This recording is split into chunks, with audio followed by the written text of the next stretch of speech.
आज हम पढ़ेंगे हमारा पर्यावरण पारिस्थितिक तंत्र में ऊर्जा का प्रवाह।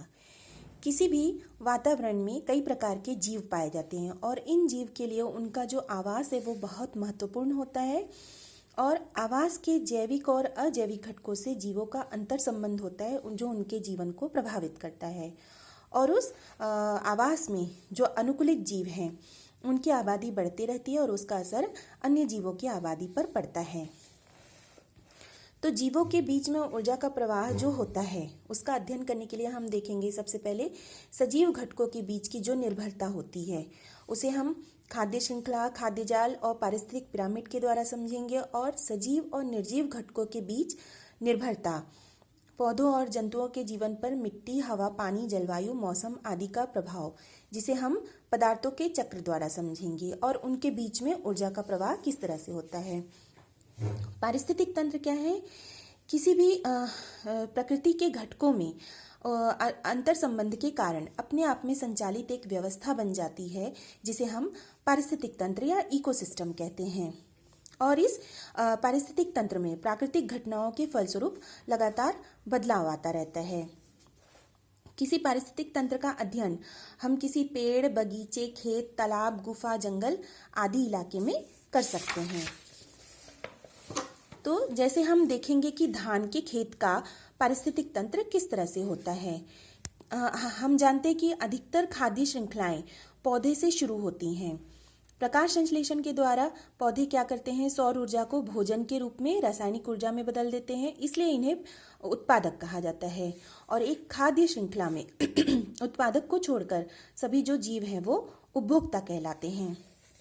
जैसे कि एक धान के खेत का पारिस्थितिक तंत्र है। इस पारिस्थितिक तंत्र में एक बहुत बड़ा खाद्य जाल है और इस खाद्य जाल में कई प्रकार की खाद्य श्रृंखलाएं छुपी हुई हैं। जैसा कि हम देख सकते हैं कि एक धान के खेत का अगर हम ले लें कि इस धान के खेत में ये उत्पादक पौधे हैं तो उन उत्पादकों को खाने वाले छोटे छोटे कीट हैं। इन कीटों को कौन खा सकता है? इन कीटों को उल्लू खा सकता है। इन कीटों को मछलियाँ खा सकती हैं और उन मछलियों को फिर मनुष्य के द्वारा ग्रहण किया जाता है। तो ये एक खाद्य श्रृंखला बन गई।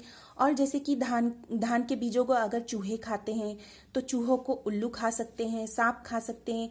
ये एक अलग प्रकार की खाद्य श्रृंखला बन गई। इन धान के बीजों को अगर गिलहरी खाती है तो इस गिलहरी को खाने वाले कई जीव हैं।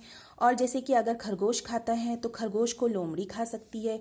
तो ये एक तरह की खाद्य श्रृंखला हो गई।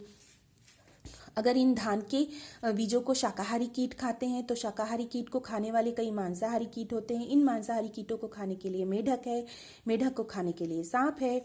और अगर शाकाहारी कीट को एक कीट भक्षी पक्षी खाता है तो उस पक्षी को खाने के लिए बड़े पक्षी हैं। तो इस तरह से हम देख सकते हैं कि धान के खेत का एक पारिस्थितिक तंत्र है। इस पारिस्थितिक तंत्र में ये बहुत बड़ा खाद्य जाल है और इस खाद्य जाल में कई तरह की खाद्य श्रृंखलाएं पाई जाती हैं।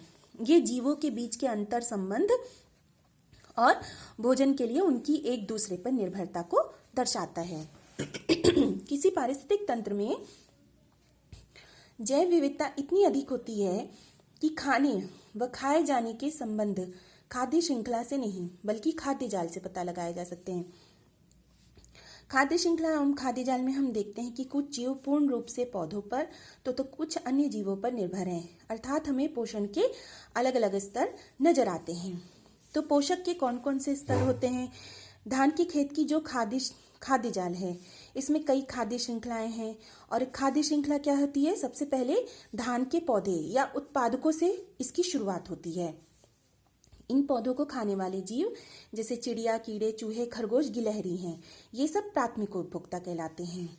और इन चिड़िया, कीड़े, चूहे, मकोड़े इन सब को खाने वाले जो जीव क्या कहलाएंगे? प्राथमिक उपभोक्ता को खाने वाले जीव क्या कहलाएंगे? द्वितीयक उपभोक्ता कहलाएंगे। इनको खाने वाले जो जीव हैं वो तृतीयक उपभोक्ता कहलाते हैं।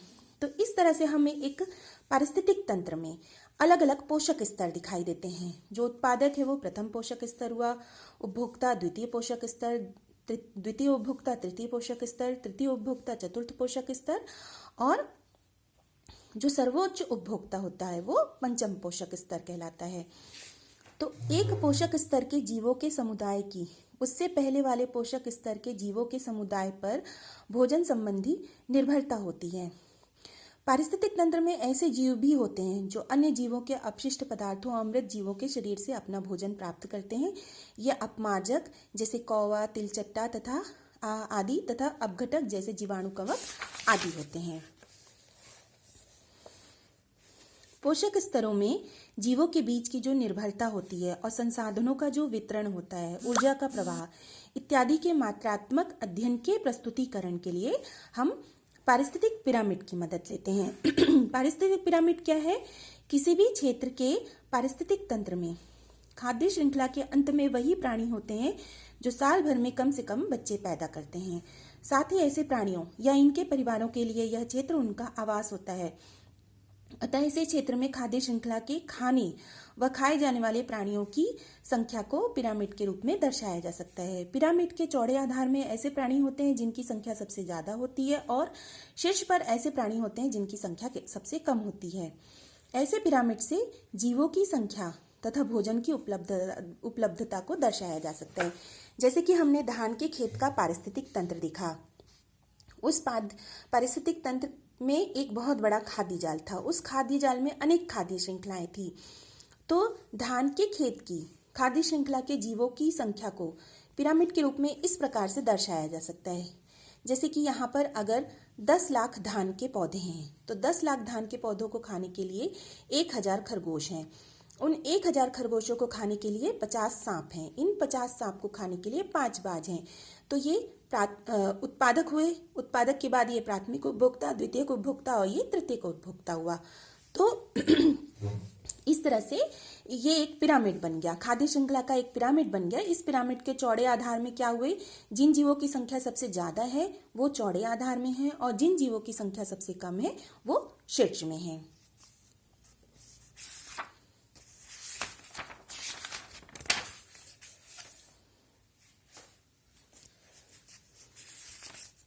उत्पादकों की भूमिका एवं जीव भार। किसी पौधे में सौर ऊर्जा से प्रकाश संश्लेषण द्वारा कार्बनिक यौगिकों का बनना एवं उनका संग्रहण ही उस पौधे का प्राथमिक उत्पादन कहलाता है।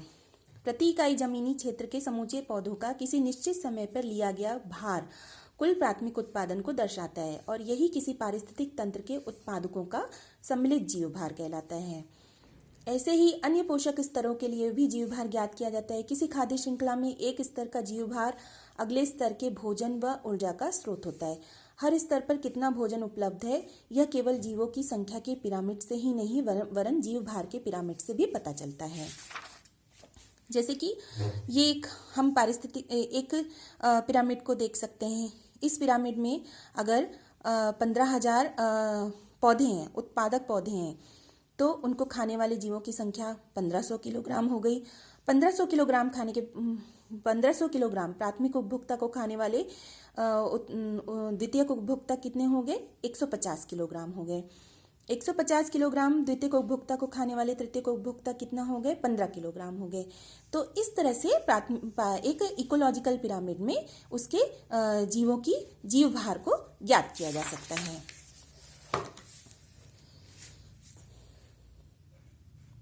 पोषक स्तर के द्वारा ऊर्जा का प्रवाह। प्रत्येक पोषक स्तर को मिलने या दूसरे पोषक स्तर में जाने वाली ऊर्जा को ज्ञात करना बहुत मुश्किल होता है। अतः हम प्रायः जीव भार व प्राथमिक उत्पादन के आधार पर ही ऊर्जा के अनुमानित प्रवाह को दर्शाने का प्रयास करते हैं।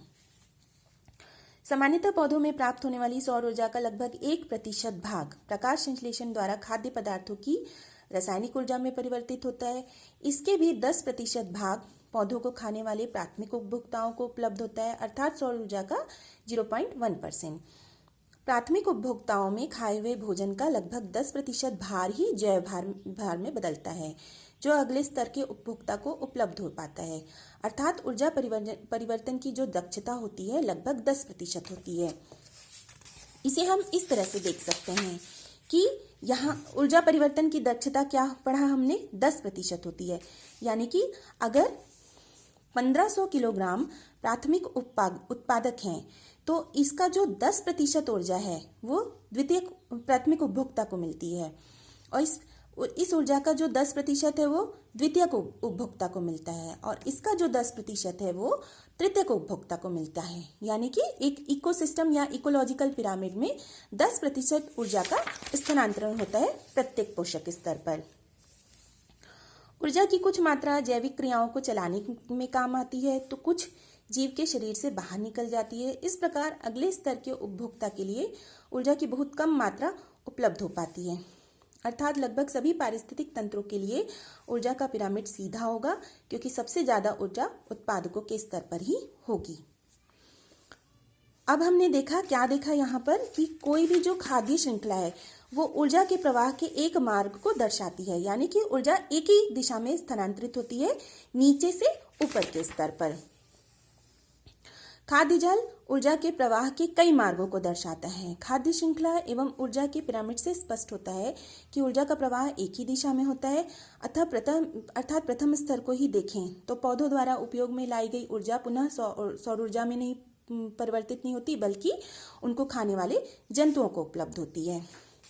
पोषक स्तरों में ऊर्जा के प्रवाह को दर्शाने के लिए हम इस चित्र को देख सकते हैं। जैसे कि सूर्य के प्रकाश की जो ऊर्जा है वो उत्पादक पौधों द्वारा ग्रहण की गई, इनकी ऊर्जा उपभोक्ता को मिली, इनसे इस उपभोक्ता को मिली, इससे इस उपभोक्ता को मिली और अंत में ये ऊर्जा अपघटकों द्वारा ग्रहण कर ली जाती है जो मृत सड़े गले कार्बनिक पदार्थों से अपना पोषण प्राप्त करते हैं। प्रत्येक पोषक स्तर से श्वसन तथा विभिन्न जैविक क्रियाओं के द्वारा ऊष्मा के रूप में ऊर्जा बाहर निकल जाती है। साथ ही अपशिष्ट पदार्थों के रूप में जीवों के शरीर से जो पदार्थ निकल जाते हैं उनमें भी ऊर्जा होती है पर वह उस जीव के काम में नहीं होती है। अतः इन पदार्थों का पर्यावरण में अन्य जीवों के भोजन या अन्य किसी रूप में चक्रीकरण होता रहता है।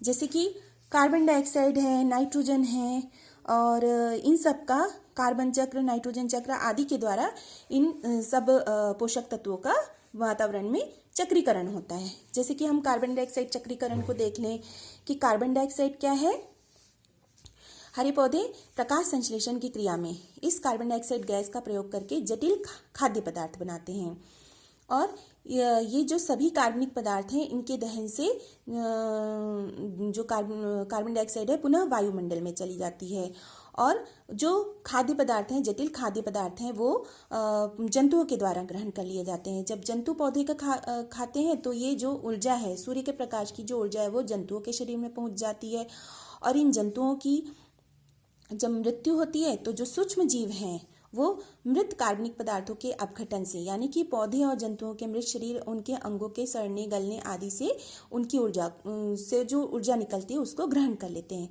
और इस तरह से जो कार्बन डाइऑक्साइड है वो पुनः वायुमंडल में चली जाती है। इस प्रकार प्रकृति में कार्बन का एक चक्र चलता रहता है।